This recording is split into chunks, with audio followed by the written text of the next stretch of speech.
Hi everyone, namaste. I'm Jill Loftus of Nuit Astrology. I'd like to welcome you to your planetary energy forecast for the week of August 29th, 2022. And thanks for joining me out here in the late summer garden, this interesting, liminal Virgo season where we do that transition of harvesting the abundance of things, but yet things start to fade away, right? Now, there's one kind of overriding theme for the week, and this is that Mars is in Gemini, and it is sending a loose beam of goodness, a trine, up to Mercury, which is going backwards through Libra.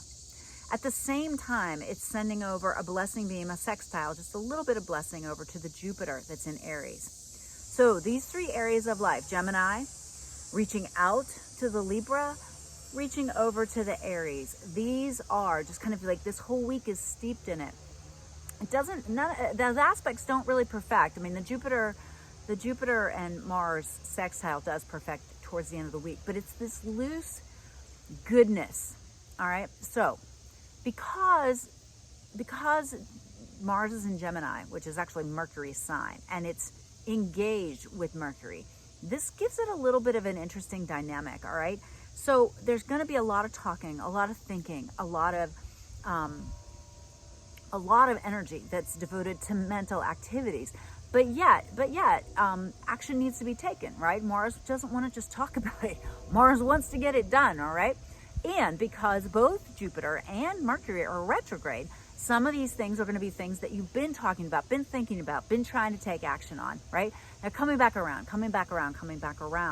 So make sure that you're not just thinking about it, that you're really you're lining up the mind and that movement, right? The mind and the actions, the activities, and really take the mind and have it focus on what it is that you want, right?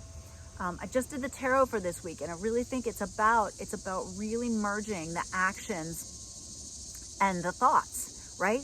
You think a thing, you say a thing, and then you do it, right? Get those three in alignment, right? That's true manifestation. True manifestation is I think it, I speak it, and I work towards it, right? So how you can waste this energy or low vibe this energy is only talking about it or arguing about it in yourself, right? Mars and Gemini wants both of things, right? Like, no, you gotta pick one sometimes, right? And that's another problem with manifestation, right? We tell the universe, oh, I want to travel the world, but also I want a great little piece of land and I want to have a garden, right? Like, that's me, right? I want both, but you can't always have both, at least not simultaneously, right? You leave the garden and travel the world and the garden falls apart, right? So that's just my little example for the week. All right, so we start out with the moon in Libra on the 29th, and which means it's going to come together with the Mercury and also join that little beam of energy over to the Mars and Gemini, okay? But when it does that, it's going to be across the sky from Jupiter in Aries. Now, Mercury is going to be coming up to that opposition to Jupiter in Aries as well. But with the moon there, Libra to Aries, you and your relationship, you and your partnerships, you and the people that you compete or contest with, right? So there's going to be a lot of push-pull between those things this week. Really make sure if you're having conversations with your partner that you're, honest, kind, and that you stand up for yourself, all right? Really important that you find that balance. On Tuesday, the 30th, the moon in Libra is going to trine over to the Saturn and Aquarius. Now, this is good. This gives some stickiness. This gives some solid intuition, like, oh my gosh, I've weighed out my options, and this is the way to move forward, all right? So I'm liking that for the 30th. On the 31st, we've got that Libra moon still in a harsh angle to Pluto. It's going to square the Pluto, and then it's going to void out. So this square to Pluto comes from Tuesday night into Wednesday. And so, this can be difficulty. This can be violence. So slow things down. Anytime Pluto's involved, the darkness and the underworld is there, right? So be a little more cautious, careful. Tuesday afternoon, evening into Wednesday morning. Now, that Wednesday morning void moon begins at 6:43 in the morning until 1 o'clock in the afternoon Eastern. So that whole morning, great for meditation, art, magic, that kind of thing. Not great for intellectual, contractual, have that big conversation, that big important meeting. No, I would try that another time. Yeah, so then you can get more traction even just in that afternoon, after about 1:15. All right, September 1st, rabbit. Mars in Gemini, sextile to Jupiter is exact, it's precise. So some of the themes that you've been working on earlier in the week might really come together. It could be a bit of luck. The moon goes into Scorpio, and it's going to connect with the South Node in Scorpio, right? So high vibe your Scorpios. Be intuitive, be the eagle, right? Garuda Mudra, have perspective, see what's going on, right? Big picture energy. Not afraid of the dark, not afraid of hard work, not afraid of, getting in there with things, right? And it has a nice sextile to the sun in Leo. It's going to oppose the Uranus, right? It's, which South Node, North Node, Uranus in Taurus, South Node in Scorpio, right? That push-pull we've been experiencing. So lots coming up as far as resources, money, time, energy, things of that nature. All right, on September the 2nd, that Scorpio moon is going to square over to Saturn in Aquarius, but as it does that, it's going to flow with Neptune, it's going to sextile Pluto, also square to the Venus, all right? So this is just like a massive energy day, and, we still got the, Mercury trine the Mars, and the Mars sextile over to the Jupiter. I'm kind of like playing, this is like a day where you you honor your instincts, but you play by the rules, okay? Try not to be any kind of underhanded stuff or, keep it all in the light. Keep it all in the light. That's my best advice for it. Definitely, people are just going to be so grr about wanting to say and emote and tell you what they think or what they feel this week. And so, people like that, you just have to give them some space, try to really be present and hear them, but don't let them overwhelm you and lose track of what you think or what you want to say or what you need to say. Wisdom is you don't debate with somebody who's never going to listen to your point of view, right? There's not much point in that, right? You want to have a healthy back and forth. I think that's an important thing to take note of. All right, and on Saturday, the 3rd, Sagittarius Moon is going to sextile the Mercury in Libra, which is nice, but it's going to be across the sky from the Mars in Gemini and square the Sun in Virgo. This is another big energy day, kind of like big feelings, right? Sagittarius Moon is like, rah, let's go, right? Trine to the Jupiter, Aries, right? All this fire energy going like, yeah. But across from the Mars in Gemini, square the Sun in Virgo, slow it down a little bit, slow it down on Saturday. Sunday, the moon is in Sagittarius, sending a blessing beam over to the Saturn, which is nice. But it's going to square the Neptune in Pisces. Anytime you've got a moon square Neptune, I put the caution flag up. It's just easier to go to excess, especially with the moon in sunny Sag, right? You feel a little invincible, a little bit, yeah, sure, why not? Let's do it. But this square to the Neptune, you could be like going for it in the absolute wrong direction. So touch back, maybe be a little bit more like, let's think this through. Let's slow down. Let's not be too impulsive on Sunday. All right. Wow, interesting week. Setting up the week after, the week of the 5th, really big energy week. So stay tuned for that. If this was useful and helpful, please please share with your friends. Stay tuned for the tarot. It's got some real good insights for you. Namaste, my friends. Have a great week. Bye. Hi, everyone. Welcome to your Lotus Tarot for the Planetary Energy Forecast. Week of August 29th. Wow, end of August, y'all. 2022. So, we're taking the Lotus spread here, giving 2 possible potential outcomes for the week. Big energy, mental energy week. Very active mental energy week. Lots of talking, lots of thinking. Hopefully, lots of wise, measured action. Okay. All right, so we start out the week, right? We're looking at you know, the past, our basic influence of the past, and we got the Emperor. All right, so being large, being in charge, making decisions, big life decisions being made, and that's the foundation of this week. All right. Now, the present, you, what's going on with you? The Star. The Star is the card that comes after the Tower, so it's a card of healing, of hope, of regeneration.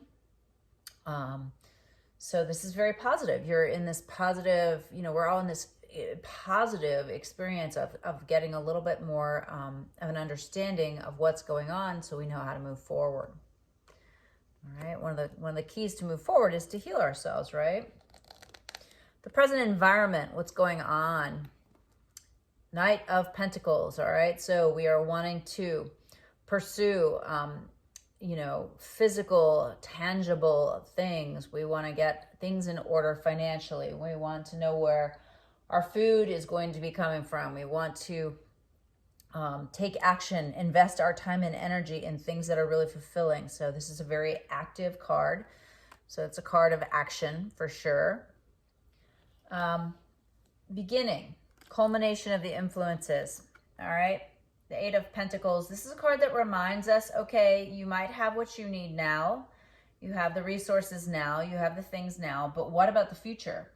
So this is the card of harvest, right? It's very, very appropriate for Virgo season, right? But you harvest now, but you have to start planting for the next harvest. So that is an important thing to remember.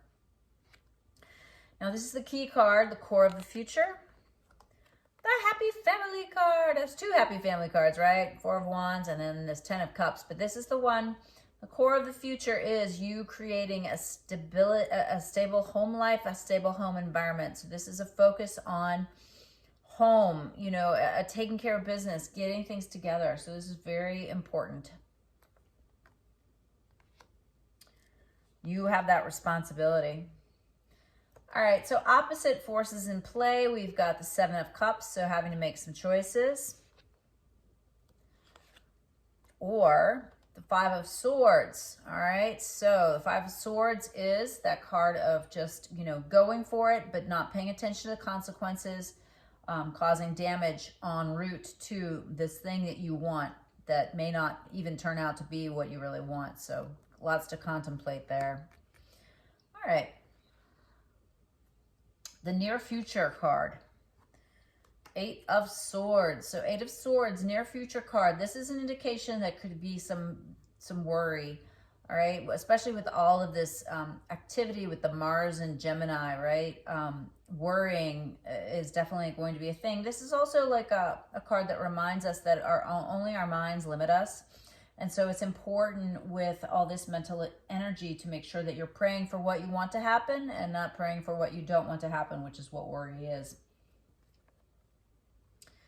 All right, the modifiers of this card.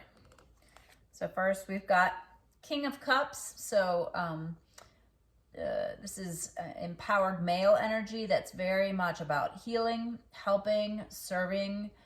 It's kind of I always think of this as... you know, as an emotionally intelligent male energy. All right. And then on the other side, we have the High Priestess. All right, interesting.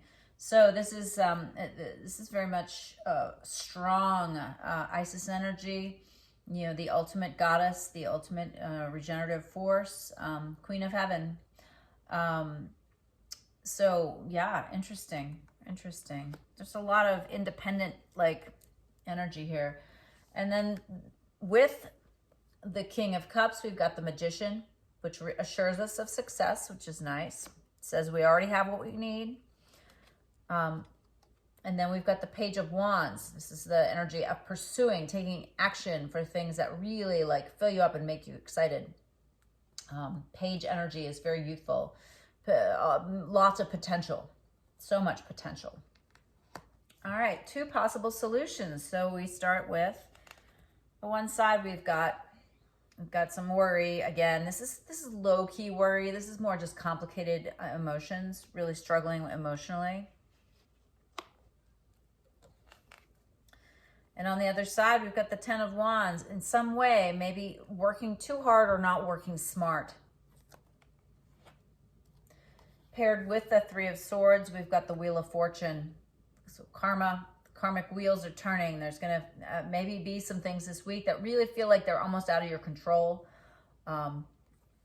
So that's always hard. But you always have to remember, life's delays are not life's denials, and sometimes things work out the way they should, and not getting what you want is a nice piece of luck. Got the Page of Pentacles over here, paired with the Ten of Wands. And so this is, you know, it's interesting. There's a lot of page energy. You know, it's the thing about creating desires or wanting something, right? As soon as you create a desire, the universe begins to try to fulfill it. And so you have to watch, because then your creations have creations, right? It's kind of like having children, right? There's unintended consequences. All right, so interesting week. You know, we kind of start out with this like desire, you know, this desire in the future to stabilize and secure, right? And then, you know, we have to make these choices, or we can just go for it. I feel like we had these last week too. So you're either like contemplating your choices, or you're just going for it, and there might be some unintended consequences. Got to control the mind. Absolutely got to control the mind. All right. And both consequences look pretty good. I mean, we've got over here, we've got the King of Cups and the Magician, right? So if we're focusing on emotional fulfillment, healing, helping, we've got everything we need, right? And there might be some complicated emotions around some of those things, but you know, it's kind of the repercussions are karmic in a lot of ways. And on this other side, we've got, you know, more of an embodied feminine energy, creating this desire, right? I'm trying to feel into how these are different. I do feel like this is more of a choice between a more masculine approach, weighing out those options, versus a more yin kind of approach. And really, this is a more action oriented, I guess, and this is more passive oriented. And in that action oriented, you know, way of being or doing, you're going to have more instant karma, more of this Wheel of Fortune. And there might be some complicated emotions around it, versus this more yin approach, which asks you not to work hard, but to work smart, and to really go for what it is that you want. This page energy, you know, is really more about like, well, what do you really want, instead of playing by other people's rules or society's rules. So, yeah, those are the way I see the energy of this week, and the two different ways to work with it. I don't think either one of them are negative outcomes. But remember, you know, keep your eyes on the prize. What is it that you really want to stabilize and secure and have? What is going to make you happy? Whatever that is you know, dependent on how you approach it. But that's the ultimate goal. Don't get caught in your mind. All right, I hope that was helpful. I'll see you next week. Bye.